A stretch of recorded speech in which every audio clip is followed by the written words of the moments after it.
نحمدہ صلی اللہ رسول الکریم اما بعد فاعوذ باللہ من الشیطان الرجیم بسم اللہ الرحمن الرحیم السلام علیکم ورحمۃ اللہ وبرکاتہ۔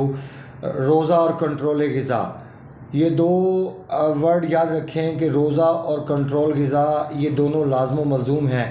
روزے کا مطلب ہی کنٹرول کرنا ہے، اپنی خوراک پر کنٹرول کرنا۔ روزے کا مطلب ہے کہ آپ نہ وقت مقررہ کے بعد کوئی چیز کھا سکتے اور نہ ہی وقت مقررہ سے پہلے آپ کوئی چیز استعمال کر سکتے۔ اب اللہ رب العزت نے یہ کیوں ترتیب دیا، رمضان المبارک کا مہینہ کس لیے ترتیب دیا؟ اگر حقیقت میں دیکھیں تو رمضان المبارک کا مہینہ ہماری زندگیوں کو بہتر بنانے کے لیے اللہ پاک نے ترتیب دیا۔ اگر ہم اس کی سمجھیں، اس کے بنانے کے پیچھے، اس کے دنیا میں ہمارے ساتھ اٹیچ کرنے کے پیچھے اللہ رب العزت کا کیا سوچ کار فرما تھی، تو میں سمجھتا ہوں کہ جب میں نے اسٹڈی کیا، چونکہ لوگ تو اس کو عبادت کی نظر سے دیکھتے ہیں، میں نہیں سمجھتا کہ صرف عبادت کی نظر میں ہی یہ ایک اہم عبادت ہے۔ حقیقت میں سمجھتا ہوں کہ یہ انسان کے 11 ماہ کی جو تکلیفیں، پریشانیاں، جو اندر کی غلاظت ہے، اس کو دھونے کا ایک اللہ پاک نے بندوبست کیا ہے۔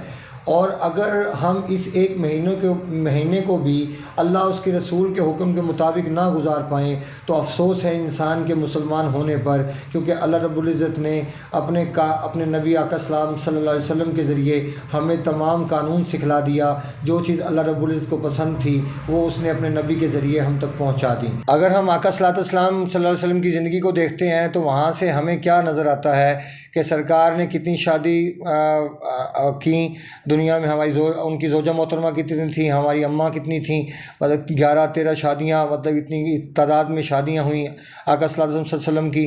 اور پھر انہوں نے خندقیں کھودیں، پھر انہوں نے مطلب کہ غزوے اور بہت کچھ، دنیا میں کتنی ٹینشنیں، تکلیفیں، پریشانیاں، اور سرکار سے بڑھ کے مرد دنیا میں کوئی نہیں۔ اور پھر سرکار زندگی میں بیمار بہت کم ہوئے۔ اگر ہم اس ساری کیفیات کو دیکھیں تو یہ ہمارے لیے نمونہ ہے، اور جو چیز ہمارے آقا صلی اللہ علیہ وسلم کے ذریعے ہمیں سکھلائی گئی وہ صرف ایک نماز، روزہ، یہ چیزیں نہیں، زبان کا کنٹرول بھی ہمیں سکھایا گیا۔ آقا صلی اللہ علیہ وسلم نے فرمایا کہ تم اپنی 2 چیزوں کی گارنٹی دے دو، میں تمہیں جنت کی گارنٹی دیتا ہوں، جنت کی ضمانت دیتا ہوں۔ اب آپ دیکھیں کہ کتنی بڑی بات ہے کہ جنت کی ضمانت دیتا ہوں۔ تو جنت کی ضمانت ملنے کا مقصد یہ ہے، مطلب یہ ہے کہ انسان دنیا کے اندر اس کو ضمانت دے دی گئی، اور پھر کس حوالے سے؟ جس بندے نے اپنی زبان اور اپنی شرم گاہ کی حفاظت کی۔ اب یاد رکھیں کہ 2 حوالوں سے زبان کا کنٹرول فرمایا گیا۔ ہم صرف تصویر کا ایک رخ دیکھتے ہیں، دوسرے رخ کی طرف نہیں جاتے۔ اب سب سے پہلے دیکھیں آقا صلی اللہ علیہ وسلم کی زندگی کی طرف، کہ وہاں پہ اگر روزہ رکھا گیا ہے تو وہاں پہ کیا، روزے میں صبح سحری میں کیا تھا، افطاری میں کیا تھا۔ پھر آپ دیکھیں صحابہ کرام کی زندگی کو، سحری میں کیا تھا، افطاری میں کیا تھا۔ پھر اسی طرح آپ دیکھ لیں غوث، کتب، اولیاء اللہ، ابدال، جتنے بھی دنیا میں آئے، یہ سب لوگوں کی زندگی میں کیا تھا۔ اب جتنے بھی لوگ بیمار ہیں، یہ ان کے لیے ویڈیو اسپیشل ہونے والی ہے، کیونکہ اسپیشل اس لیے ہونے والی ہے کہ اب نیکسٹ میں جو بات بتانے والا ہوں، اگر اس چیزوں پہ عمل کر لیا جائے تو بڑی بڑی بیماریوں کا ہم مقابلہ کر سکتے ہیں، یقیناً کر سکتے ہیں، کیونکہ روزہ ہماری زندگی میں خیر و برکت کا باعث ہے۔ اللہ رب العزت کو ہماری روزوں کی، ہماری عبادتوں کی کوئی ضرورت نہیں۔ اگر اس کو عبادت چاہیے تو فرشتے اس کے لیے بہت تھے عبادت کے لیے۔ اس دنیا میں ہر چیز اس کی عبادت میں مصروف ہے، ایک سوائے انسان کے، کیونکہ اس کو اشرف المخلوقات بنایا، اور اشرف المخلوقات بنانے کا مطلب یہ تھا کہ اس کو بہت ساری طاقتیں دے دی گئیں۔ اور قرآن حکیم فرماتا ہے کہ تم سے پہلے لوگوں پر روزے فرض کیے گئے، اور اس لیے فرض کیے گئے تاکہ وہ تم متقی بن جاؤ، اور تم پر بھی روزے فرض کیے گئے تاکہ تم متقی اور پرہیزگار بن جاؤ۔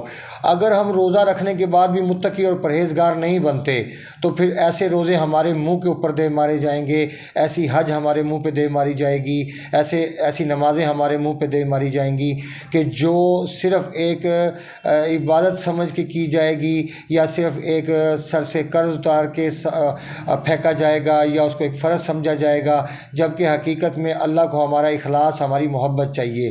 اور جب تک وہ سجدہ یا وہ حج محبت کی نہیں ہوگی، یا وہ روزہ محبت کا نہیں ہوگا، وہ روزہ نہیں ہوگا جو آقا صلی اللہ علیہ وسلم نے گزارے، تو ہم کیسے وہاں روحانیت کی اس لیول تک پہنچ سکتے ہیں کہ جو ہمیں بتائے گئے؟ اور پھر روزے کے لیے رزق حلال کا بھی ہونا ضروری ہے۔ آپ یقین کریں خوراک کی کمی سے میں نے کبھی بھی کسی انسان انسان کو مرتے نہیں دیکھا. جب بھی میں نے مرتے دیکھا ہے انسان کو زیادہ کھانے سے مرتے دیکھا ہے. خدا کے لیے بچیے, فاسٹ فوڈ سے بچیے, رمضان المبارک میں کولڈ ڈرنک سے بچیے, تلی ہوئی چیزوں سے بچیے, اور کم سے کم روٹی کا استعمال کیجیے. کالی مرچوں میں سالن کا استعمال کیجیے. اگر روٹی کھانی ہے مبادہ کہ تھوڑی بہت استعمال کیجیے. بکرے کے گوشت کا استعمال کیجیے, دیسی مرغی کا استعمال کیجیے, کدو ٹنڈے شلجم کا استعمال کیجیے, لیکن بغیر ٹماٹر, بغیر لہسن کے, اور بغیر اس کے سرخ مرچ کے. یاد رکھیں کہ جب دہی جیسی چیزوں کا استعمال کریں گے تو لوگ سمجھتے ہیں کہ شاید روزہ بہت اچھا گزرے گا. انشاءاللہ میں کوشش ہوگی کہ میں رمضان المبارک سے پہلے ایک اور ویڈیو بناؤں اس روزے کے اوپر ہی, تاکہ اس میں کچھ اور کنڈیشن واضح کی جائے, کیونکہ ایک ہی ویڈیو کے اندر ساری چیزوں کو کمپلیٹ کرنا ممکن نہیں. ملتے ہیں انشاءاللہ مزید انفارمیٹیو ویڈیو کے ساتھ. وما علینا الا البلاغ المبین. السلام علیکم ورحمۃ اللہ وبرکاتہ.